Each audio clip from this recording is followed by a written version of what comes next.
Jay here, Stretford, Paddock. This is a live review. Arsenal 3, Manchester United 1.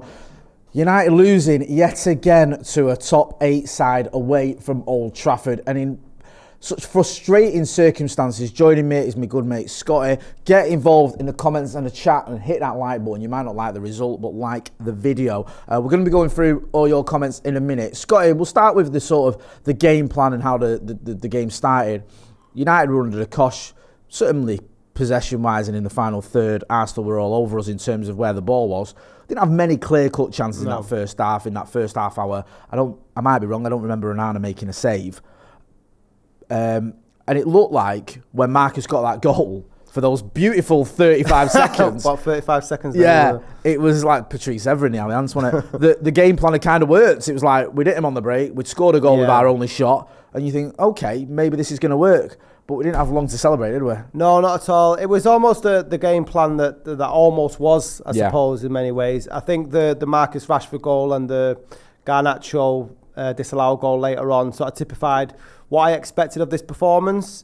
Our backs were against the wall for large parts. They didn't, like I said, Onana didn't have to pull off too many saves. And despite our makeshift defence, I thought Delo, if we're looking at positives, I thought he was really good today. Wan-Bissaka, who's usually a more trusted defender, had arguably his worst performance in a Manchester United shirt. But that's the sort of way I expected Ten Hag to set up, hit him on the break. And that's on them sort of games, you need players like Bruno Fernandes to be having one of his best performances, because there was very little balls coming over the top. In fact, there was only 2 that you can think of, and they resulted in a goal and a disallowed goal.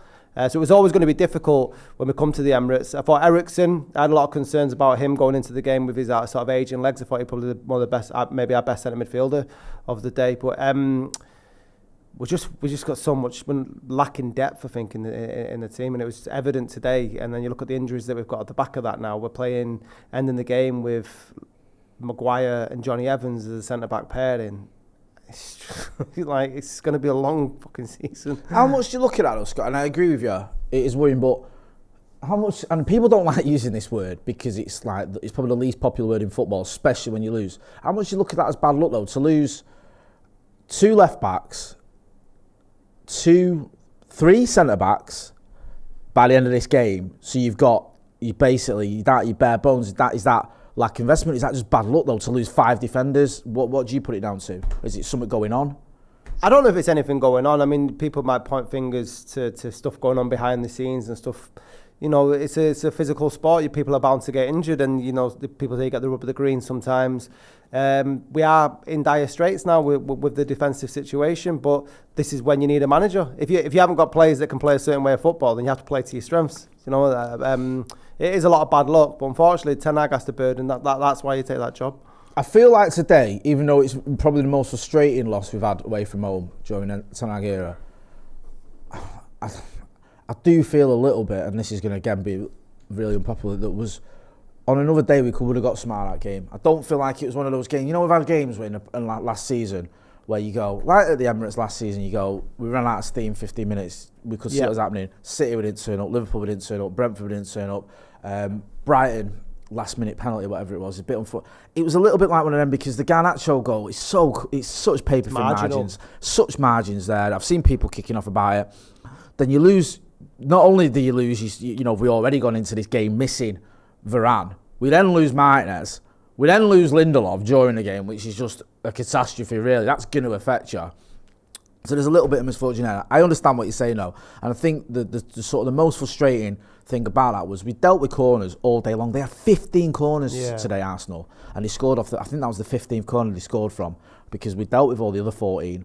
You know, we were handling them. They weren't even looking that dangerous on the corners. I completely agree with you. It was evident. So if you've sorted the first 14 corners and you know how to do it, why have you not done it for the? Why is nobody picking him up? Do you think that was a centre-back change? Do you think that someone that did affect it? Because he was on his own, Declan Rice, wasn't he? I think so. I mean, and also the deflection comes from someone who's not. I'm not blaming Johnny Evans or Harry Maguire. I can't remember which one it came off, but the reason it's deflected, they're not that tight with him. It's not like they're on him. No, he's got space there, and he got to get his shot off. I don't know. I think you're making that amount of changes in the defence at that point of the game.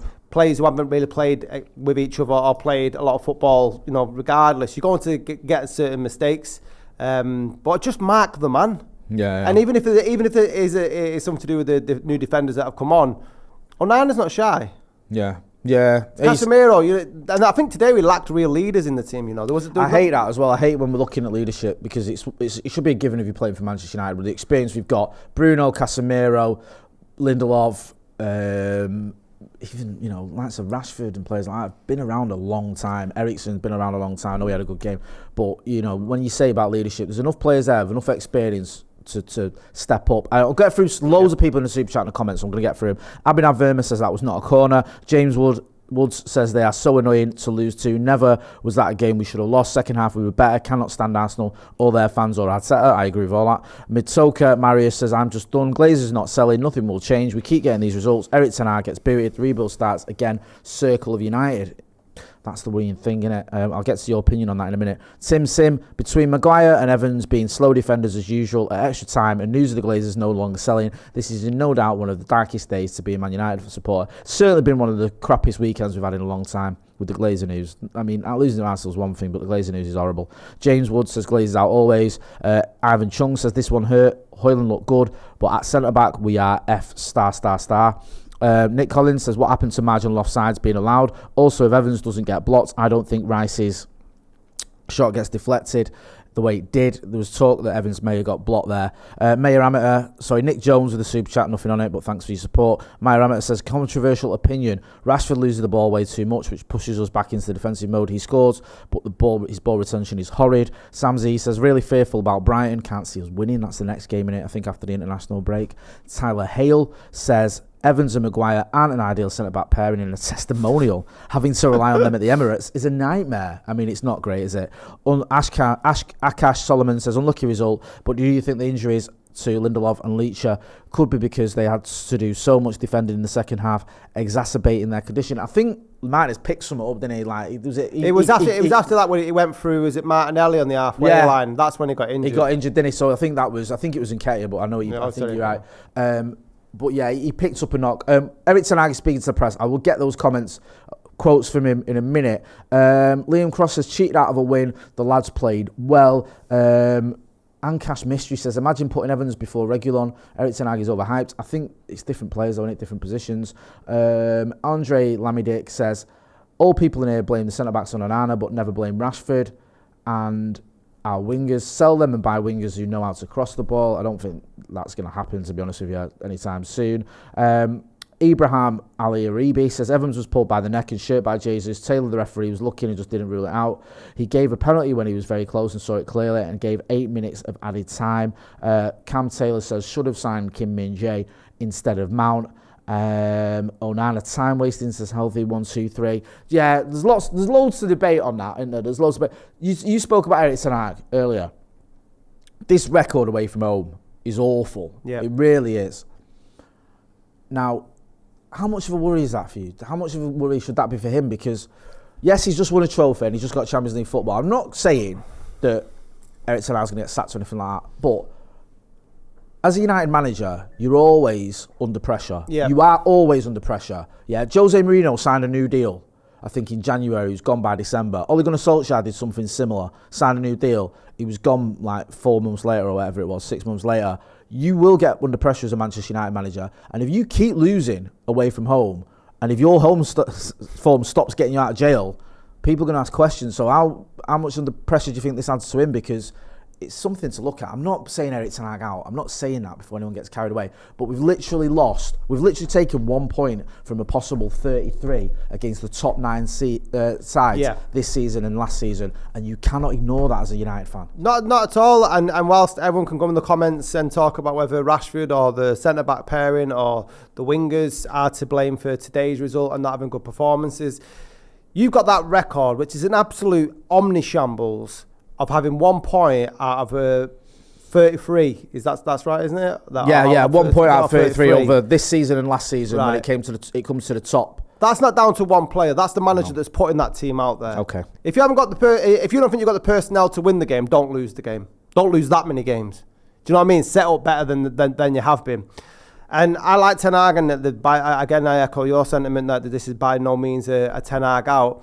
And yes, it's a dark weekend for the Glazers staying, but perversely, that actually might be good for Ten Hag to stay in a job, because you can imagine, I don't know, a Todd Bowley type CEO coming in ahead of the Glazers.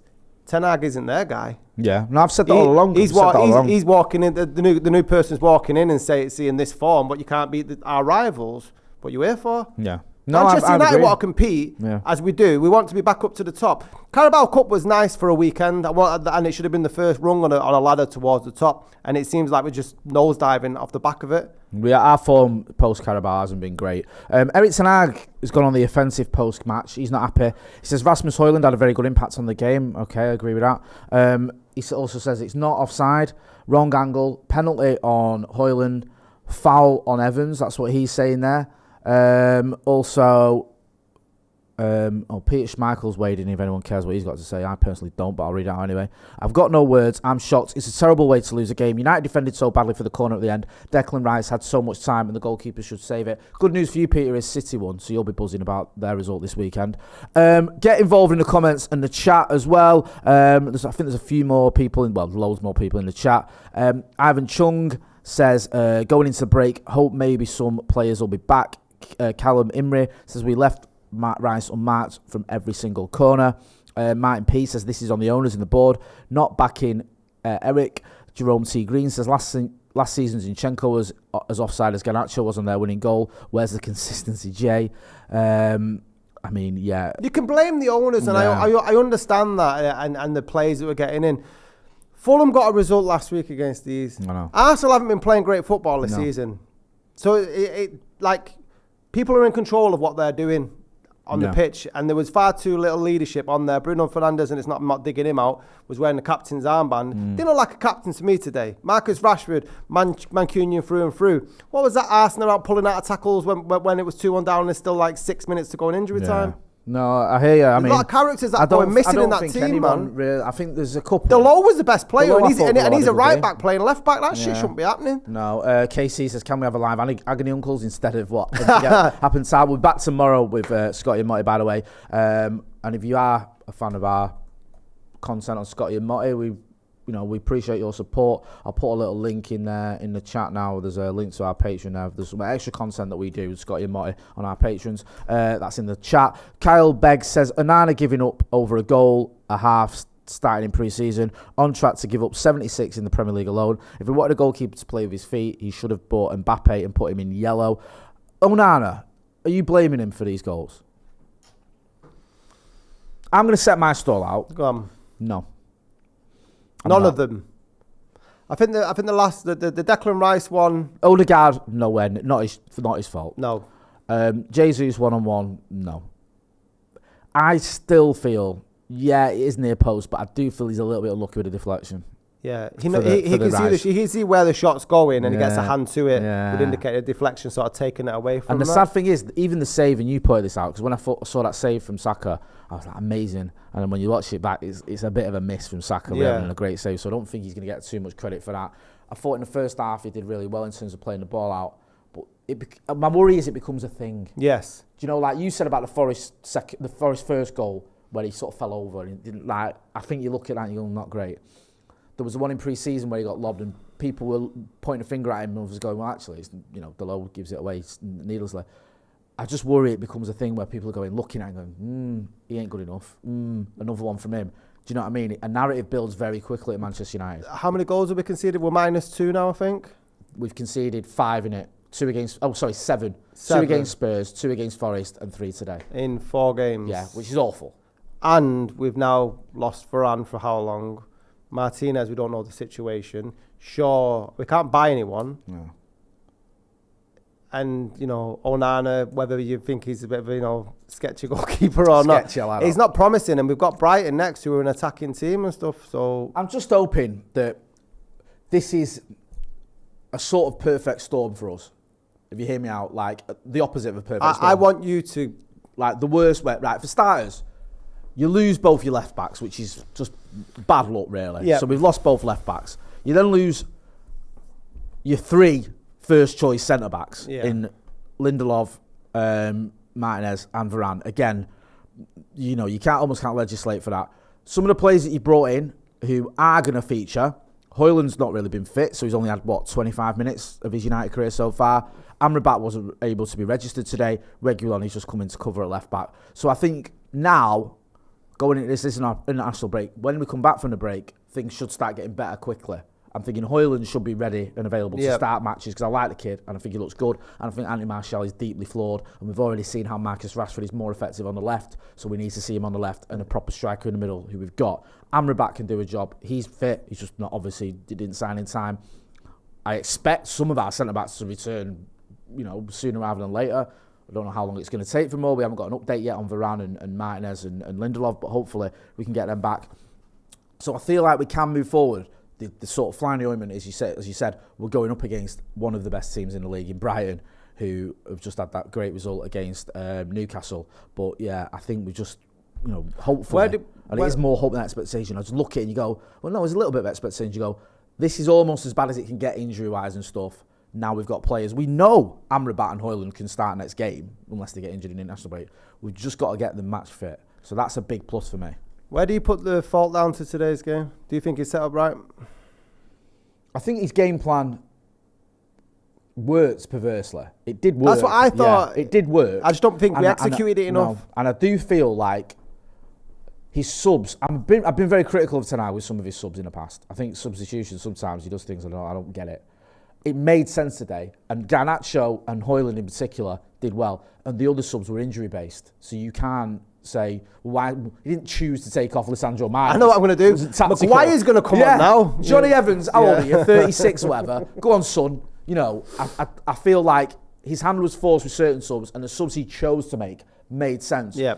Martial looked knackered, and he done okay in the second half. Wasn't great. Højlund was full of beans.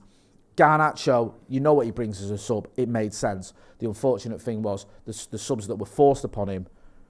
You just needed. I think it would have made such a difference if Martinez hasn't got that injury. Just that one. Yeah. Just one. Do you know what I mean? Because he was having a very good game for us, Lisandro Martinez. And when you swap him for Maguire, the drop off is big. I do think it's a big drop off. And then when you lose Lindelof for Johnny Evans, there's another drop off. And having that drop off in your defence, it matters. Yeah. So anyone that steps out for West United should be be able to perform to a certain level. And I'm not excusing switching off for the corners and like you say, Marcus bottom on a challenge, whatever. But I do feel that Erik Ten Hag, of all these games we've lost away from home, where you're looking and pointing fingers, I do feel like this one, he's been very, very unlucky. I do feel that. He was more pragmatic in this one, and I think opposed to the years, last season's, like the drubbins that we had, it was a bit naive, where he thought that we could go out and sort of win the games, and you expect that sort of approach when it's your first season as a manager in a brand new league. So you get a pass despite how hard some of the results were last season. So it looked like he did change. We were talking about Ronaldo on the live, that he was a bit more pragmatic in how he set up his stall today. And I like the positive attitude and the optimism that it could be down to injuries and stuff. But the games leading into this one haven't been particularly great. We've got to, United now. I feel like this is your sort of the last one you'll get a pass for, where people will go, injuries, players not ready. Yeah. Difficult ground to go to. Losing 2 centre-backs during the game, very unlucky. I feel like now people will be looking at it going, the Brighton game, if you lose that, people ain't going to be giving you a pass. People ain't going to be going, we were unlucky there. No. That could have been an onside goal. We lost injury. People expect you to beat. No disrespect to Brighton, I could see we should still be beating Brighton at home. Yeah. We should. I'm of the opinion we should beat anyone at home. I am. And my big criticism of Erik Ten Hag is he's yet to win a game we didn't go into as favourites. Well, how do you think, or do you think today's result affects the rest of the season? I know it's only 4 games in, and I don't think anyone was of the belief that we were going to compete with City because we're 6 off them. But if that's where we should, if that's where the top is and we're halfway down, where do you sort of see? I think you sort of alter your expectations as both a fan and probably as a club as well and a team, and you go, look, already now it's shaping up to be a battle for 4th. Again? Yeah. It feels like any sort of chance you have of improving on the 3rd last season feels like it's going out the window. So is that good enough then? That's the problem, isn't it? Really. But I will say, the one, and this is so perverse, it makes me sick saying it, the one sort of saving grace in all this is it seems like City are going to win the league already. And I might be wrong, but it does feel like it's that battle for the... Yeah, they're going to walk away. Yeah, for the next teams down. And all those teams, other than City, are flawed. I expect Arsenal ain't mint. They'll drop points. Liverpool will drop points. I know they had a good win today, but they're very erratic, Liverpool. Chelsea, forget about them. Spurs have looked good under Postecoglou, but it's Spurs. Newcastle have looked pretty poor this season so far. I mean, they're not having a great time. I know they've had some horrible fixtures, to be fair to them. So there's opportunities there. For United rally and get our act together and go on a bit of a run, then we can be right in that mix, because I think other than City, all those other teams have got issues in terms of the vulnerable in certain aspects. Yeah. So I'm not completely going, oh, it's a big if though, isn't it? Oh yeah. I mean, I don't know if producer Ethan's got the how many points have we actually won since the Carabao Cup compared to how many we should? Is that possible to find that out? I can work it out for you if you want. Let me have a look. Manchester United season. I'd be interested to see that. 22-23. We will be hearing from Andy Tate in a minute as well. Yeah, sorry, I'm dragging this on. I'm just right. curious to see how right. Form's got. Andy Tate shouting in the background. He's ready to go. Right. So it was the Carabao Cup was in the 26th of February. I'm just trying to work this out now for you. So, I mean, I can tell you since the 26th of February in the league, we've lost 1, 2, 3, 4. We've lost 4 games, 6 games away from home. We've lost to Liverpool, lost to Newcastle, we've lost to Brighton, we've lost to West Ham, we've lost to Spurs, and we've lost to Arsenal. And we've also drawn at home to Southampton and drawn away at Spurs. So it's not horrendous. How many games did we win in that? During that period as well, we've won 1, 2, 3, 4, 5, 6, 7, 8, 10. Oh, okay. So it's not horrendous. It's just the games we've won, I expect us to win. I expect us to beat Wolves at home and Bournemouth away and Chelsea and Fulham at home. I expect us to beat Brentford at home and Everton away. Everton at home, sorry. The games where you go, we're not favourites. Spurs away, it's close, but, you know, Arsenal away, Liverpool away, we don't win. The only games we've won under Eric Ten Hag, even the Carabao Cup, on a neutral ground, I expect us to beat Newcastle. I expect us to beat Brighton in the semi-final on a neutral ground. Going into the FA Cup final against City, we favourites? No, and we lose. We lose every game under this manager that we're not favourites for. Yeah. And that worries me slightly, because you have to be able to do those games where you go, you know, we went to the Etihad and got a result. Ollie did it. Yeah. You know what I mean? And he's hardly the best manager we've had. Jose could do it. Do you know what I mean? It's just here. We don't even get a point in the games we're not favouring. We get nothing. And people go, well, Jay, we beat Barcelona. At home, I expect us to. They're not, you know, Barcelona aren't infallible. We should be beating these teams at home. I'm going to wrap up there. Before I do, Brian Kelvin says, I'm sick of hearing about the owners. Just shut up about the owners. You can't blame the owners for goals conceded. Sorry, I've just lost your super chat there, Brian. Let me just try and find that again. Nothing is said about them when we win. Double standards stop you. Brian, lots is said about the owners when we win. We literally chant Glazers out every time we get a goal at Old Trafford. And I think if you look at the protests over the years, we've always protested about the owners. Even when we were the reigning Premier League champions, even when we've been to 3 Champions League finals in the past 5 years, we were still protesting against the owners. It doesn't just happen when we're losing. That's just not true. Abhinav Verma says, an owner like Burley would get better players though. Abhinav, I love you. You're always in the chat and the comments. You're a great guy, but that's nonsense. Burley's a disaster. Nicholas Walker says, have we had any updates on any injuries? Hope Sancho is doing okay. Look after your mental health, folks. We don't know if it's mental health for Jadon Sancho, so I'm not going to say it is until we know that. Nick Collins says, Sky Sports are saying VAR have used Garnacho. Shoulder is his line, hence offside. But correct me if I'm wrong, you can't score with your shoulder. No, I think you can. Minolan says, Onana isn't good enough. Simple. Well, what isn't good enough is Manchester United's away form, and it needs to improve rapidly. Otherwise, Eric Ten Hag is going to find himself in a whole lot of trouble. Scotty, thanks for joining me. You can see me and Scotty and Marty. I'll put a link to our Patreon. There's also the YouTube channel. Go and check that out. We're going to be back with Andy Tate shortly, getting his reaction to the game as well. Also, we'll chat to Stephen Howson. This has been the live review. That's been Scotty. I'm Jay. Thanks for watching.